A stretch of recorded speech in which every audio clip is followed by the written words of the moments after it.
और हैदराबाद बनेगा भाग्यनगर, बात हम करेंगे इसकी, लेकिन उससे पहले आपको किसान आंदोलन से जुड़ी हुई बड़ी खबर आपको दे देते हैं। ये बड़ा अपडेट, क्योंकि लगातार 3 घंटे से बैठक हो रही है सरकार और किसान नेताओं के बीच। 3 घंटे से ये बैठक जारी है। सरकार ने कमेटी बनाने का प्रस्ताव दिया है। सूत्र ये जानकारी दे रहे हैं, किसानों को कमेटी बनाने पर आपत्ति भी नहीं है। सूत्रों से ये भी जानकारी मिल रही है, सरकार के इस प्रस्ताव पर कोई आपत्ति किसानों को नहीं है, क्योंकि 3 घंटे से ये बैठक हो रही है। इस गतिरोध को दूर करने के लिए लगातार विचार विमर्श हो रहा है, मंथन चल रहा है। किसानों की नाराजगी दूर करने की कोशिश है सरकार की, और इसीलिए विज्ञान भवन में 3 केंद्रीय मंत्री और साथ ही 32 किसान संगठनों से जुड़े नेता वहां पर शामिल हो रहे हैं इस बैठक में। कहा यह भी जा रहा है कि ये कमेटी बनाने का जो प्रस्ताव सरकार की तरफ से रखा गया, इस पर कोई आपत्ति फिलहाल नजर नहीं आ रही। सूत्र ये जानकारी दे रहे हैं। सीधे रुक करेंगे, रविंद्र हमारे सहयोगी जुड़ गए। रविंद्र, पूरी जानकारी दे इस खबर पर। देखिए, लगभग 35 किसान संगठनों के नेता यहाँ पर मौजूद है और सब अपनी अपनी बातें रख रहे हैं, अपने अपने संगठन की बात रख रहे हैं। इसलिए कई किसान नेता कह रहे हैं कि ये जो कानून है, ये डेथ कानून है, इसको वापस लिया जाए। कोई कह रहे हैं कि कमेटी पर कोई ऐतराज नहीं है, लेकिन जब तक कमेटी किसी निष्कर्ष पर नहीं पहुंचता और किसान उसको एक्सेप्ट नहीं करते, तब तक धरना प्रदर्शन जारी रहेगा। यानी सब अपनी अपनी बातें रख रहे हैं और अभी तक कोई ठोस फैसला नहीं हुआ है। बीच में एक टी ब्रेक जरूर हुआ है, जिसमें किसानों और मंत्रियों के बीच में आपस में एक हल्की फुल्की बातें भी हुई है। लेकिन सरकार ने जो प्रपोजल दिया है, अभी उस पर पूरे जो 35 के करीब जो किसान संगठन के नेता हैं, उस पर अभी अपनी सहमति नहीं दी है। वो चाहते हैं कि कमेटी बने, लेकिन कमेटी बनाकर इस पर फैसला कब होगा। सरकार ने कहा कि रोज हम बैठ सकते हैं, कमेटी रोज बैठेगी, और जब तक आपको संतुष्टि नहीं कर दिया जाएगा, आपको भरोसे में नहीं लिया जाएगा, आपकी शंकाओं को दूर नहीं कर दिया जाएगा, तब तक हर रोज कमेटी बैठकर आपसे बात विचार विमर्श करेगी। लेकिन कई ऐसे संगठन हैं जो चाहते हैं कि जल्द से जल्द फैसला हो जाए, तुरंत फैसला हो जाए, सरकार अभी फैसला करे। इसलिए वो लोग कह रहे हैं कि कमेटी बनाइए, लेकिन जब तक हमारा धरना प्रदर्शन जारी रहेगा। यानी अभी भी एक मत नहीं हो पाया है पूरे किसान संगठन, किसान नेता, और अभी बैठक अंदर चल रही है। मंत्री कमेटी को लेकर कमेटी बनाने पर राजी हो भी जाते हैं, तो कहा यही जा रहा है ना संगठनों, किसान संगठनों की तरफ से कि आंदोलन तो जारी रहेगा। वो ठोस नतीजे का इंतजार कर रहे हैं तब तक। देखिए, बड़ी संख्या में जो किसान यहाँ पर आए हैं, उनके प्रतिनिधि इस बैठक में मौजूद है, तो जाहिर तौर पर ये किसानों के मैंडेट लेकर नहीं, अपने मैंडेट से बात कर रहे हैं, अपने संगठनों को बात कर रहे हैं, और उसके पीछे जो सियासी दल है, कहीं ना कहीं उसके माइंडसेट से बात किया जा रहा है। ऐसे भी आशंका जताई जा रही है।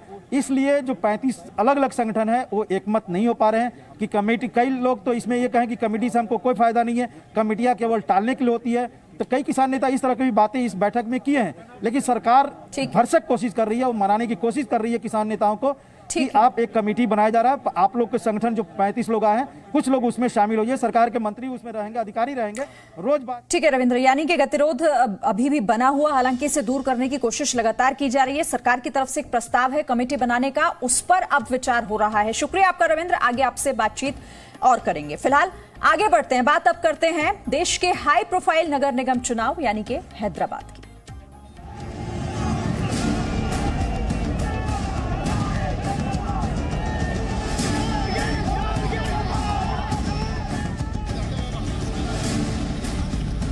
इससे भी लड़ाई नहीं है हमारी लड़ाई उन लोगों से है जो हैदराबाद को बदलना चाहते हैं।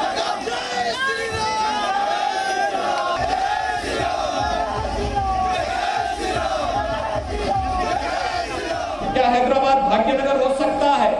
मैंने कहा क्यों नहीं।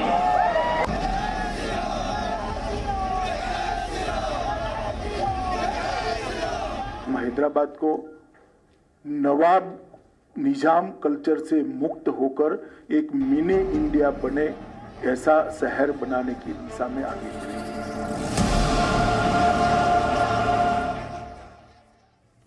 तो ग्रेटर हैदराबाद नगर निगम चुनाव के लिए मतदान खत्म हो गया है। ये जानकारी आपको दे रहे हैं हम कि 150 में से 149 सीटों पर वोट डाले गए हैं। 4 दिसंबर को अब वोटों की गिनती होगी, जिसके बाद नतीजे सामने होंगे। एक सीट पर 3 दिसंबर को चुनाव होगा। तो 150 में से 149 सीटों पर आज वोट डाले गए।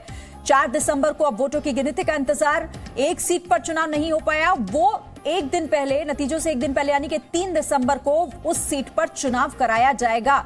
तो ग्रेटर हैदराबाद नगर निगम चुनाव के लिए मतदान जो हो रहा था वो खत्म हो चुका है।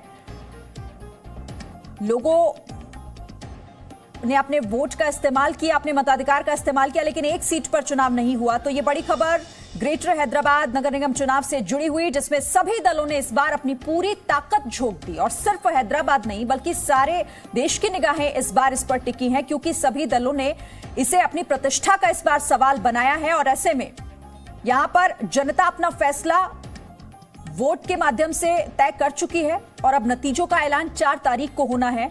एक सीट पर 3 दिसंबर को पहले वोटिंग होगी और उसके बाद 4 को नतीजे सामने होंगे। तो देखिए, देश का हाई प्रोफाइल नगर निगम चुनाव यानी शामिल हो चुके इसमें ग्रेटर हैदराबाद नगर निगम के लिए आज मतदान हुआ है और नतीजों का ऐलान 4 दिसंबर को होना है। लेकिन लोकल चुनाव में बीजेपी के धुआंधार प्रचार ने ग्रेटर हैदराबाद नगर निगम को बीजेपी और AIMIM के लिए प्रतिष्ठा का सवाल बना दिया है। बीजेपी की तरफ से अमित शाह, JP नड्डा और योगी आदित्यनाथ ने इस चुनाव में एंट्री लेकर इसे हाई वोल्टेज की टक्कर बना दिया। आज ओवैसी काली बाइक पर सवार होकर वोट डालने के लिए पहुंचे और एक बार फिर अपने अंदाज में बदलाव की बात कर रही बीजेपी पर उन्होंने इशारों ही इशारों में निशाना भी साधा। 2 तस्वीरें इस वक्त आपको दिखा रहे हैं।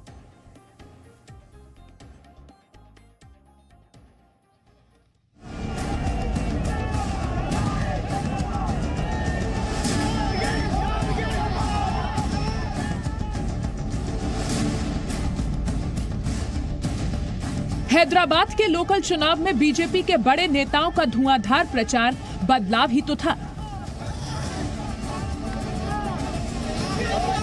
नगर निगम के चुनाव में राष्ट्रीय चुनाव वाला तेवर बदलाव नहीं तो क्या था।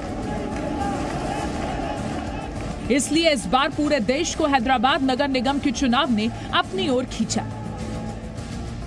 हैदराबाद नगर निगम में 4 सीटों वाली बीजेपी ने इस लोकल चुनाव को वोकल बना दिया।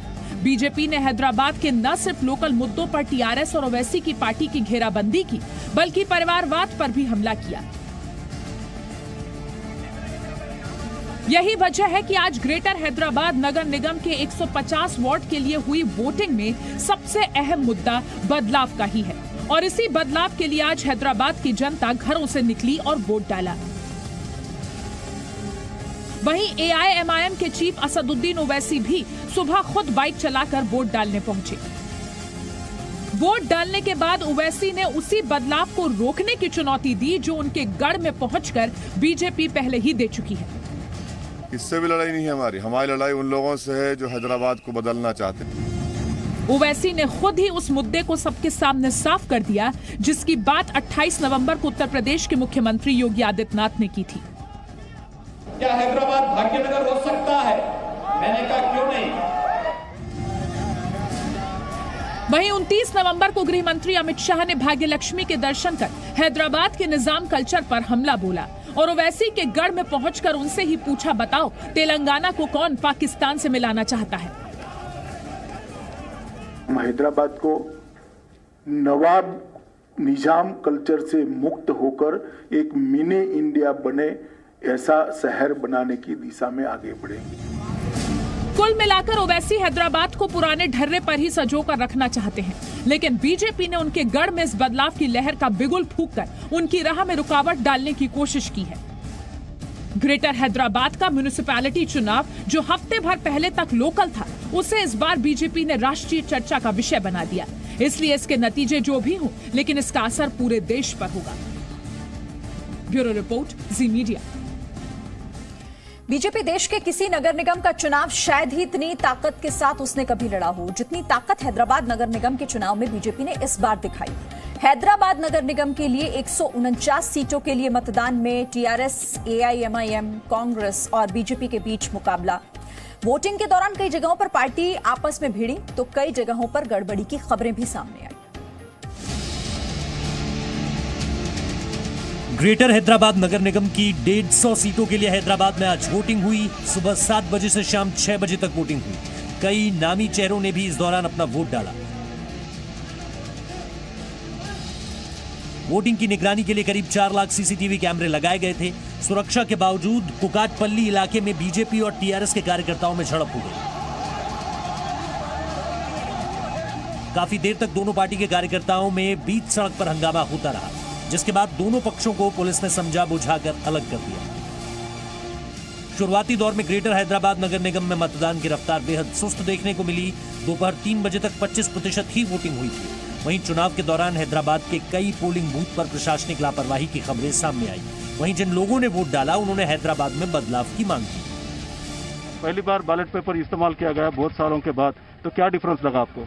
बैलेट पेपर पे ही इलेक्शन होना चाहिए, इससे हम मुतमईन होते हैं। ईवीएम से बहुत लोगों के दिल में शक होता है।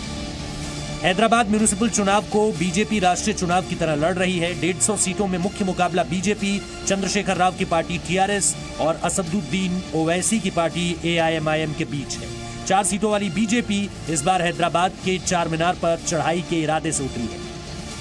ग्रेटर हैदराबाद म्युनिसिपल कॉर्पोरेशन का इतिहास देखें तो पिछली बार 2016 में काफी कम वोटिंग हुई थी, लगभग 35% के आसपास वोटिंग हुई थी। और इस बार क्योंकि काफी परिस्थितियां अलग है, बैलेट पेपर यूज किया जा रहा है। पहली बार कई दशकों के बाद बैलेट पेपर यूज किया जा रहा है और सभी पार्टियां, चाहे वो बीजेपी हो, एआईएमआईएम हो, टीआरएस हो या कांग्रेस हो, सभी लोग अपना जोर लगा रहे हैं। और एक खास बात यह भी है कि स्थानीय मुद्दों के साथ साथ राष्ट्रीय मुद्दे भी इस चुनाव अभियान में उछाले गए। तो वोटर्स 4 तारीख को अपना क्या नतीजा देंगे, ये 4 तारीख को देखने को मिलेगा।